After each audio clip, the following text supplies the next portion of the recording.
All right, key number 6 right here. This one's be spiritual, and what I mean by this is, like I said before, to have the questions that she has the answers to, the deep ones. When you see in all these movies, it's like, where do these people go to ask the questions? Always like, well, when it's in old times or whatever, they'd always go to the person that seems in touch with God and the heavens or whatever, and it's like they're very spiritual, right?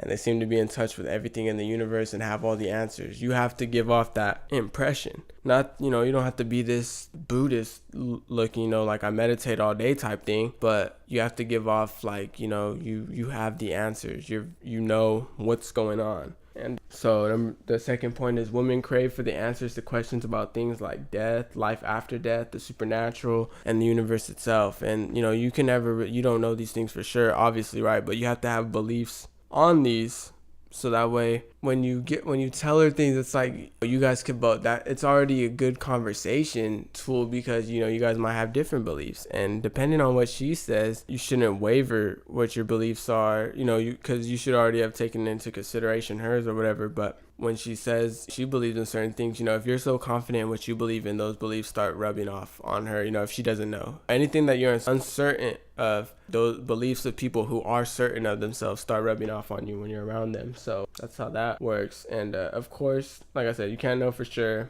but have beliefs and be confident in them. And like I said, you'll begin to notice that if you believe in what you believe in strongly, she'll begin to adopt the beliefs as well. An example is when she asks you, what do you think happens when we die? If you don't believe in an afterlife, you can say something like, I believe it's all over at that point, so I'm living my life to the fullest while I'm here. And I can say the time I'm spending with you now is time well spent. So it's like you give a answer that's sure of what you are. You're like, I don't believe in the afterlife. That's why you have to live while you're here. You seem like a guy that's living his life to the fullest, and you just paid her a compliment as well. And I'm someone that really values my time, and I make that clear. And so when I say that the time that I'm spending here with you now is time well spent, it makes them feel very special. And that's also highly seductive, making people feel special. That's key number 6, be spiritual. Like I said, study this one as well.